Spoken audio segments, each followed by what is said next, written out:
உலகமெங்கும் வாழும் தமிழ் மக்கள் அனைவருக்குமே பிரம்மசக்தி சித்தர் வாக்கு பாலச்சித்தர் பாலஜனா சிறந்த நல் வணக்கங்களை தெரிவித்துக் கொள்கிறேன். இன்னைக்கு ஒரு சிறப்பான ஒரு மாதத்தினுடைய பலன்கள், டிசம்பர் மாத பலன்களை நம்ம பார்க்க போகிறோம். 1/12/2024 முதல் 31/12/2024 வரை இருக்கக்கூடிய டிசம்பர் மாத பலன்களை நம்ம இன்னைக்கு பார்க்க போகிறோம். மேசராசிலிருந்து மீனராசி வரைக்கும் பார்ப்போம். முதல்ல இன்னைக்கு மேசராசிக்கு இன்னைக்கு பார்க்க போகிறோம். இப்போ இந்த டிசம்பர் மாதம் என்பது எல்லாருக்குமே எதிர்காலத்தை துன்பத்தை முடிவுக்கு கொண்டு வந்து எதிர்காலத்தினுடைய ஒரு முன்னேற்றத்திற்கு அடித்தளம் மிதிக்கின்ற ஒரு சிறந்த மாதமாக அந்த டிசம்பர் மாதம் அமையப் போகிறது. அதற்கு முன்னதாக உலக மக்கள் நீங்கள் எத்தனையோ வித கஷ்டங்கள் கடந்த ஒரு 5 மாதங்கள் நீங்கள் நிறைய பேருக்கு பார்த்தீங்கன்னா நிறைய பேருக்கு நிறைய குடும்பங்கள் நிறைய கஷ்டப்பட்டு நிறைய ஒவ்வொரு குடும்பத்திலும் நிறைய கஷ்டங்கள், நிறைய பல பிரச்சனைகள்லாம் ஒரு 5 மாதங்கள். ஏன்னு கேட்டிங்கன்னா, இந்த சனி பகவான் வக்ரமாக இருந்த காலங்கள் நிறைய குடும்பங்களுக்கு நிறைய சோதனைகள் கொடுத்துருச்சு. மிகப்பெரிய தொழிலதிபர் கோடிக்கணக்கில் சொத்துக்களை வச்சிருந்தாலும் கோடிக்கணக்கில் சம்பாதிச்சா அவங்களுக்கு மிகப்பெரிய பாதிப்பை ஏற்படுத்தியிருக்கிறது இந்த சனி வக்ரனுடைய காலங்கள். ஒரு 5 மாதங்கள் ரொம்ப பேர் நிறைய கஷ்டப்பட்டாங்க. அந்த கஷ்டத்திலிருந்து மீண்டு வர முடியாமல் ரொம்ப சிரமப்பட்டு இருக்கா. அதாவது பொதுவாக இந்த காலங்கள், கடந்த காலங்கள் ஒரு 5 மாதங்கள் பண கஷ்டங்கள், கடன் பிரச்சனைகள், அதே நேரத்தில் தொழில் சரியாக ஓடாமல் தொழில் பாதிப்புகள், சரிங்களா? அதனால பார்த்தீங்கன்னா நிறைய இந்த தொழிலை இப்படி சரி பண்ண முடியுமா, அப்படி சரி பண்ணுமான்னு தேவையில்லாத கடனை வாங்குறது, 4 பேர் 4 வித ஆலோசனை கொடுப்பது. அதே நேரத்தில் ஒரு புதிய தொழிலுக்கு யாராவது ஆலோசனை கொடுத்து இந்த தொழில் உனக்கு எப்பா இந்த மாதிரி பண்ணு, குறைஞ்சது ஒரு 10 லட்சம் போடு, நல்லா சூப்பராக வந்துடுவேன் அப்படின்லாம் ஐடியா கொடுத்து அந்த 10 லட்சம் போட்டு அந்த தொழிலை ஆரம்பித்து அது ஒன்றும் நடத்தாமல் நடத்த விடாது. ஏன்னா அப்படிப்பட்ட காலங்கள், கடந்த காலங்கள் வக்ரமான காலம், சனி வக்ரமான காலம், நிறைய பேருக்கு சோதனை. சில பேருக்குல சாதனைகள், சில பேருக்கு இருக்குது, சோதனைகள் சில பேருக்கு. அதில் நிறைய பாதிக்கப்பட்டவர் நிறைய பேர் இருக்காங்க. சனி வக்ர காலத்தில் குடும்ப கஷ்டங்கள், கடனுக்கு மிகப்பெரிய கடனுக்கு மேலே கடன்லாம் ஆகிப்போச்சு. கடனை ஆகி நிம்மதி இழந்து ரொம்ப வேதனைப்பட்டு உட்காந்துருக்காங்க. நிம்மதி இல்லை, சந்தோஷம் இல்லை. அதே நேரத்தில் குடும்பத்தில் மிகப்பெரிய கஷ்டங்கள். அதே நேரத்தில் சில பிள்ளைகளுக்கெல்லாம் பத்திரிக்கை அடித்து ஒவ்வொரு குடும்பத்திலையும் பிள்ளைகளுக்கு பேசி முடித்து கல்யாணம் முடித்து, அது ஆம்பளை பையன் இருந்தாலும் சரி பொண்ணாக இருந்தாலும் சரி பத்திரிக்கையும் அடிச்சிருப்பாங்க. பத்திரிக்கை அடித்து இந்த கல்யாணம் நின்று போயிருக்கும். நிறைய பிள்ளைகளுக்கு காதல் பிரச்சனையிலாக ஏமாற்றம், ஒரு பையனை நம்பி காதல் பண்ணி அந்த பையன் ஏமாற்றிட்டு போயிடுவான். புரிஞ்சுட்டீங்களா? அதே போல் ஒரு பையன் பொண்ணை நம்பி காதல் லவ் பண்ணி அந்த பொண்ணு ஏமாற்றிட்டு போகிறான். இப்படி பொண்ணு பையனை ஏமாத்துறது, பையனை பொண்ணு ஏமாத்துறது, காதல் ஏமாற்றங்கள், காதல் தோல்விகள், இதெல்லாம் சந்திக்கக்கூடிய காலங்களாக கடந்த காதல் தோல்வி. அதே அரசு வேலைக்கு பணம் கட்டி அந்த பணம் ஏமாற்றம், பணத்தை திரும்ப வாங்க முடியல, இதெல்லாம் கடந்த காலங்கள் ஏற்பட்டிருக்கு. சொத்து ஏமாற்றம், இப்படியெல்லாம் பல சோதனைகள், வேதனைகள். அப்படி ஒருத்தெல்லாம் இப்போ பிரமாதமாக நான் பேசியிருப்பேன், அவனை தொழிலில் அவனுக்கு அப்படி பண்ணி கொடுத்துறேன், இப்படி பண்ணி கொடுத்துறேன், அதெல்லாம் சொல்லுவான். ஆனால் அவனை நம்பி நம்ம காசை போட்டு பணத்தை போட்டு ஒரு மிகப்பெரிய ஏமாற்றம். ஆக இப்படியெல்லாம் கடந்த காலங்கள் நமக்கு மிகப்பெரிய சோதனை வேதனை கொடுத்த காலங்களாக அமைந்திருக்கிறது. கடனுக்கு மேலே கடன் ஆகிப்போச்சு. சில பேருக்கு கல்யாணம் வாங்கி கடன் ஒன்றை கட்டி கொடுத்துருப்பாங்க கல்யாணம், ஆனால் வெளியே சொல்ல முடியாமல் கடனை வாங்கி கட்டி கொடுத்துருப்பாங்க. அந்த கடன் நெருக்கடி, பொண்ணு வீட்டுக்கு சொல்ல முடியாது, பொண்ணுக்கு தகவல் சொல்ல முடியாது. எப்படியா அந்த பையன் நல்ல உத்தியோகத்தில் இருக்கா, அந்த பையனுக்கு எப்படியா முடிச்சுவோம். அந்த கடனை அடைக்க முடியாது, அந்த கடன் ப்ரெஷர் எப்படியா கல்யாணம் முடிச்சிடுவார். அப்போ அதே நேரத்தில் அந்த பையனுக்கு செய்ய வேண்டிய செய்முறை அந்த பையனுக்கு ஏதோ செய்யணும்னு ஒத்துக்கிட்டு இருப்பான், அதுக்கு செய்ய முடியாது. இதெல்லாம் நடந்து சரி. இப்போ இப்படிப்பட்ட வேதனைகளும் பிரம்மசக்தி சித்தர்வாக்கு பாலச்சித்தர் பாலஜனா சொல்லுகின்ற ஒரு உறுதியான உத்தரவாதம் என்ன? இந்த பிரம்மசக்தி சித்தர்வாக்கு ஜோதிடத்தின் மூலம் உங்கள் எல்லாருக்குமே நல்ல கல்யாணம் முடியலையா, வேலையை இந்த மாதிரி பிரச்சனைகளா, கணவன் மனைவி பிரச்சனைகளா, குழந்தை இல்லாமல் இருக்கா, இல்லை குடும்பத்தில் ஒரே பிரச்சனையா, தொழில் நாளுக்கெல்லாம் நட்டமாகுதா, இதுக்கெல்லாம் எங்கெங்கேயோ ஜாதகத்தை பார்த்து அலைஞ்சிஞ்சு வேதனைப்பட்டு இருக்கக்கூடிய உங்களுக்கு இந்த சித்தர்வாக்கு பிரம்மசக்தி சித்தர்வாக்கு ஜோதிடத்தின் மூலம் நான் என்ன சொல்கிறேன், அதாவது பழக்கமாக இந்த ஒரு உறுதி உத்தரா ஜோதிடம் ஒருபோதும் தப்புவதில்லை தவறுவது. ஏன் இதை திரும்ப சொல்கிறேன், அது சிலருக்கு கொஞ்சம் என்ன அவர் இப்படித்தான் சொல்லிக்கிட்டு இருக்காரு. என்னுடைய பிரம்மசக்தி ஜோதிடத்தின் மூலம் எனக்கு இருக்கக்கூடிய உறுதி, இறைவன் கொடுத்த சக்தி, அந்த பிரம்ம சக்தியின் மூலம் கண்டிப்பாக ஒவ்வொருவருக்கும் சரியாக நடக்க வேண்டும். ஏனென்றால் பிரம்மனால் உருவாக்கப்பட்ட பிரம்ம வேத ஜோதிட சாஸ்திரம். அப்போ என்னை நம்பி வரக்கூடியவங்களுக்கு கண்டிப்பாக சொன்னது நடக்கணும். அந்த உறுதி உத்தரவாதத்தோட இந்த உறுதியோடு நான் பேசிட்டு இருக்கேன். ஜோதிடம் ஒருபோதும் தப்புவதில்லை தவறுவதில்லை. புரிஞ்சுட்டீங்களா? எந்த பிரச்சனைக்காக ஜாதகத்தை எடுத்துட்டு வரீங்களோ என்னை பார்த்து நடக்கணுன்ற வார்த்தையே வரக்கூடாது. அந்த உறுதியாக இருக்கேன். இது மற்றவங்களுக்கு என்ன கஷ்டம், புரிஞ்சுட்டீங்களா? அதை இன்னைக்கு உலகத்தில் இங்கே அங்கே பார்த்து அலைஞ்சு இங்கே பார்த்து அலைஞ்சு நடக்கல, இங்கேயும் பார்த்து நான் நடக்கலைன்று வரக்கூடாது. அந்த வேதனை அந்த நான் உறுதியாக இருக்கேன். புரிஞ்சுட்டீங்களா? ஆக சிலருக்கு அது யாருக்கும் தெரியும். அவங்களுக்கு என்னடா எப்படி பேசிக்கிட்டு இருக்காருன்னு என்ன காரணம் பார்க்குறேன். எல்லாம் உங்களுடைய கஷ்ட வேதனைகளாக பார்க்குறேன். இங்கேயும் வந்து நீங்கள் அந்த கஷ்டங்கள் வேதனைகள் திரும்ப உங்களுக்கு வரக்கூடாது தான் இந்த வேதனையோட உங்கள் வேதனைலாம் நான் மனசில் சுமந்து தான் அதை சொல்கிறேன். புரிஞ்சுட்டீங்களா? என்னது 30 ஆண்டு அனுபவத்தில் பார்த்தேன். புரிஞ்சுட்டீங்களா? அதை கண்டிப்பாக இந்த நிகழ்ச்சி பிரம்மசக்தி சித்தர் வாக்கு பாலச்சித்தர் பாலஜனா தருகின்ற உறுதியான உத்தரவாதம். ஜோதிடம் ஒரு ஜோதிடத்தின் பலன் சொன்னது நடக்கவில்லை என்றால் ஒன்று உங்கள் ஜாதகம் தவறாக இருக்க வேண்டும், இல்லை என்றால் ஜோதிடம் நான் தவறாக இருக்க வேண்டும். அந்த தவறு வந்துவிடக்கூடாது. புரிஞ்சுட்டீங்களா? அதை உங்கள் பிரச்சனைகள் எதுவாக இருந்தாலும் சொன்னது நடக்கும், நடந்தேயாகும், நடந்தே தீரும். அப்படி ஜாதகத்தை தூக்கியாச்சுன்னு எல்லாம் சொன்னது நடக்கும். அதுதான் இங்கே பிரம்மசக்தி சித்தர் வாக்கு பாலச்சித்தர் பாலஜன் தருகின்ற உறுதியான உத்தரவாதம். இன்னைக்கு டிசம்பர் மாத பலன்கள் இன்னைக்கு தனுசு ராசிக்கு பார்க்க போகிறோம். அதாவது 1/12/2024 முதல்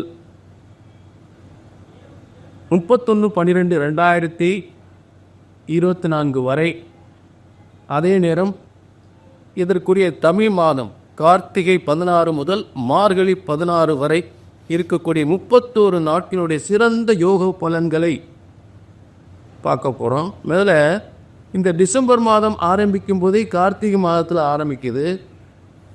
அதே போல் இந்த கார்த்திகை 28 கார்த்திகை தீபம் முருகனுக்கு கொண்டாடப்படுகின்ற முருகப்பெருமானுக்கு கொண்டாடப்படுகின்ற கார்த்திகை தீபம், திருவண்ணாமலை தீபம், இதெல்லாம் கார்த்திகை 28 நடக்க போது உலகமெங்கும் நம்ம ஒவ்வொரு வீட்டிலும் அந்த தீபம் ஏற்றும் விழா கொண்டாடப்படுகின்றோம். விழா அந்த தேதி 13/12/2024, கார்த்திகை 18 13/12/2024.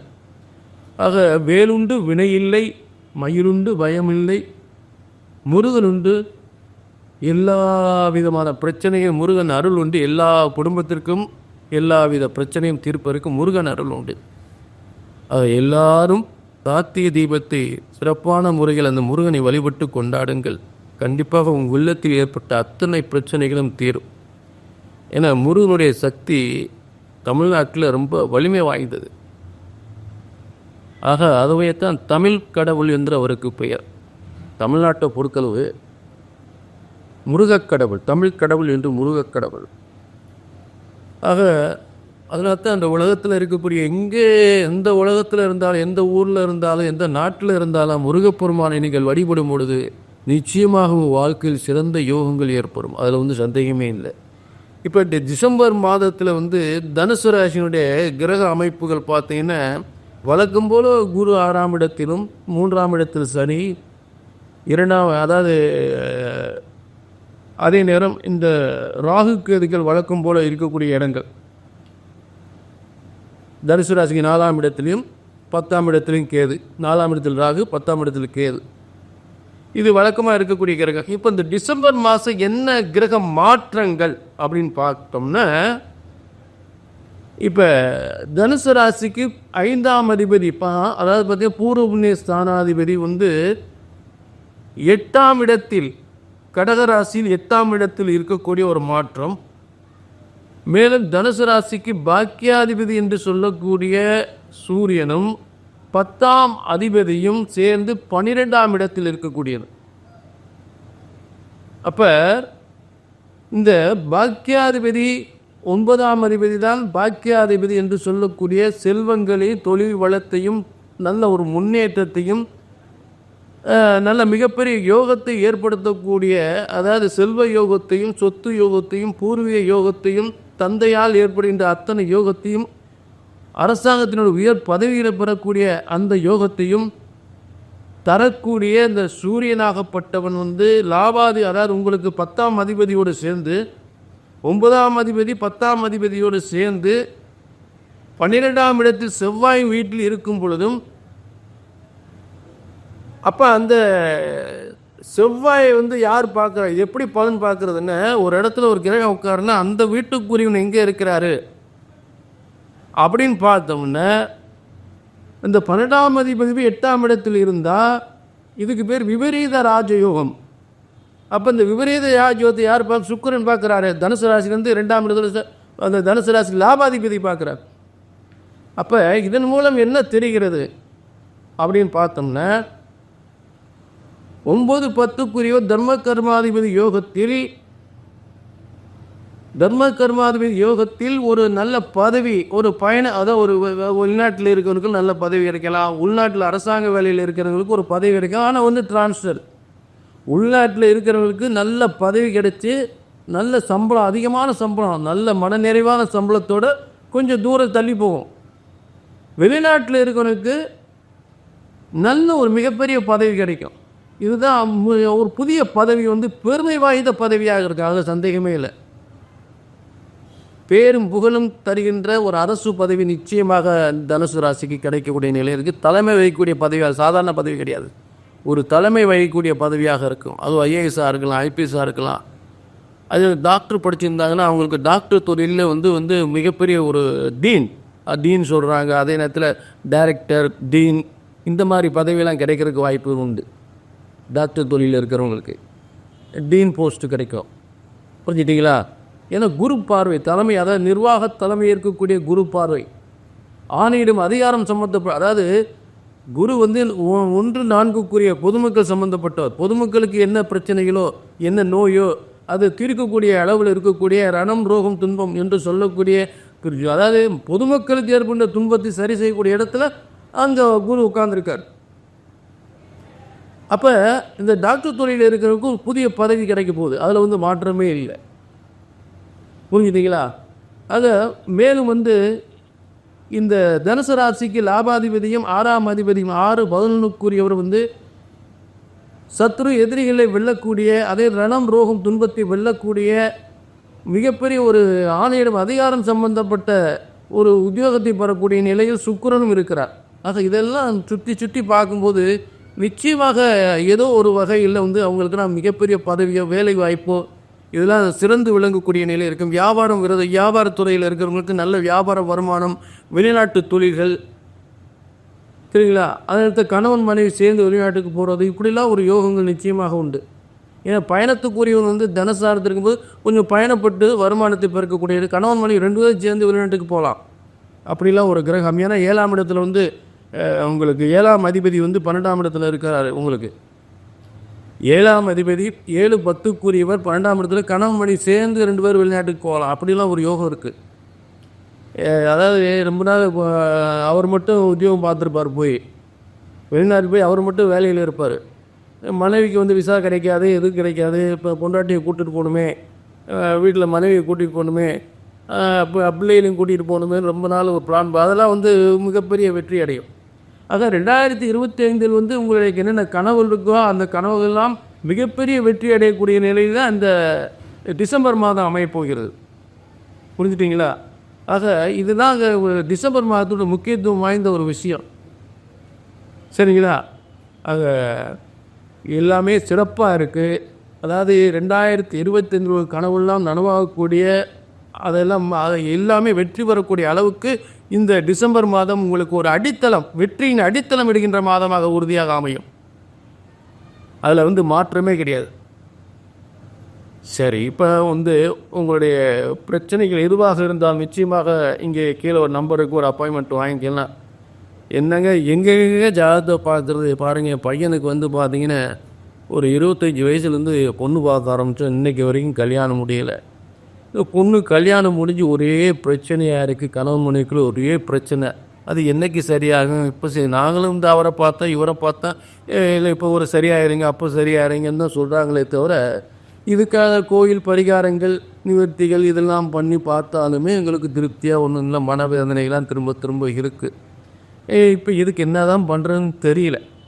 ஆக இப்படியெல்லாம் ஒரு வேதனையில் இடத்துல பணத்தை கொடுத்து ஏமாந்து போகணும், பணம் வரலை. ஒரு அரசு வேலைக்கு பணத்தை கட்டி அந்த பணத்தை ஏமாந்து போகணும், திரும்ப வாங்க முடியல. சொத்து பிரச்சனைகள் வந்து நாளுக்காக பூர்வீக சொத்து பிரச்சனைகள் நீடிச்சுக்கிட்டே போகுது. இது எப்போ எங்களுக்கு சரியாகும் தெரியல. இப்படிலாம் பல விஷயங்கள். இதுக்கெல்லாம் வந்து எங்கெங்கே ஜாதகத்தை பார்த்து நடக்கலைன்றப்போ எங்களுக்கு வேதனை தானே. அப்போ என்ன இவரை பார்த்தா மட்டும் நடந்துட போதும் அப்படின்னு ஒரு சந்தேகம், ஒரு வேதனை இருக்குதாச்சு. என்ன பொறுத்தவரை என்ன இந்த பிரம்மசக்தி சித்தர் வாக்கு ஜோதிடத்தின் மூலம் நான் என்ன சொல்ல போகிறேன்? முதல் விஷயம், ஜோதிடம் ஒருபோதும் தப்புவதில்லை, தவறுவதில்லை. அப்புறம் ஏங்க சொல்கிறது பூரா தப்பாக நடக்கு? இதுக்கு காரணம் நல்லா கவனிங்க. ஒரு ஜோதிடத்தின் பல, ஏன்னா இது பிரம்ம வேதத்தில் இறைவனால் உருவாக்கப்பட்ட ஜோதிட சாஸ்திரம், மனுஷன் படித்ததில்லை. ஆக அது திரும்ப திரும்ப அதான் சொல்லிக்கிட்டு இருக்கேன். சிலருக்கு வருத்தமாக இருக்கல, என்ன சொன்னதே சொல்லிட்டு இருக்கேன், அதான் உண்மை. எத்தனை முறை எத்தனை விளக்கம் கொடுத்தாலும் என்ன, சில நேரம் ஒரு மனிதர்கள் அதை மறந்துடுறாங்க. என்னத்தை ஜாதகம் ஜோசியம் பார்த்து என்ன நடக்கும் அப்படின்ற வேதனை வந்தது. அந்த வேதனை வரக்கூடாதுன்னு சொல்கிறேன். புரிஞ்சுட்டீங்களா? ஆக ஜோதிடம் ஒருபோதும் தப்புவதில்லை, அதை கணித்து சொல்வது தான் தவறு ஏற்படுகின்றது. ஆக ஒரு ஜோதிடத்தின் பலன் சொன்னது நடக்கல் அப்படின்னா ஒன்று உங்கள் ஜாதகம் தப்பாக இருக்கு, இல்லாட்டி ஜோசியம் நான் தப்பாக இருக்கணும். இதுதான் உண்மை, இதுதான் உண்மை உண்மை உண்மை. ஆக பிரம்மசக்தி சித்தர் வாக்கு ஜோதிடத்தின் மூலம் நிச்சயமாக உங்களுக்கு எல்லா நல்ல யோகங்களும் நல்லது நடந்தே ஆகணும். அதில் மாற்றமே இல்லை. எந்த பிரச்சனைக்காக இங்கே ஜாதகத்தை எடுத்துகிட்டு என்ன பார்க்க வரீங்களோ திரும்ப அந்த பிரச்சனை நடக்கலை, வேறு ஜோசியரை பார்ப்போம் அப்படின்ற ஒரு நிலை வரவே கூடாது. சரிங்களா? ஆக எல்லாரும் வாழ்க வளமுடன். மீண்டும் ஒரு நல்ல நிகழ்ச்சியை சந்திக்கும் வரை, அதுக்கு முன்னாடி மறந்துடுறேன், கீழே நம்பர் இருக்குது, அப்பாயின்மெண்ட். உங்களுடைய சந்தேகம் பிரச்சனைகள், உங்கள் வாழ்க்கையில் ஏற்படுகின்ற எந்த ஒரு குழப்பமான விஷயமா இருந்தாலும், உங்கள் வாழ்க்கை நல்லது நடக்கணும்னு கீழே நம்பரை நோட் பண்ணிக்க. ஒன்றும் கவலைப்படாது, எல்லாருக்கும் நல்லது நடக்கணும். சரிங்களா? கீழே அப்பாயின்மெண்ட் வாங்கிக்க, கீழே நம்பர் இருக்குது. மீண்டும் ஒரு நல்ல நிகழ்ச்சியில் நல்ல தெளிவான விஷயங்களை தெரிந்து கொள்ளுங்கள். அதுவரை உங்களிடமிருந்து விடைபெறுகிறேன். வாழ்க வளமுடன். நன்றி, வணக்கம்.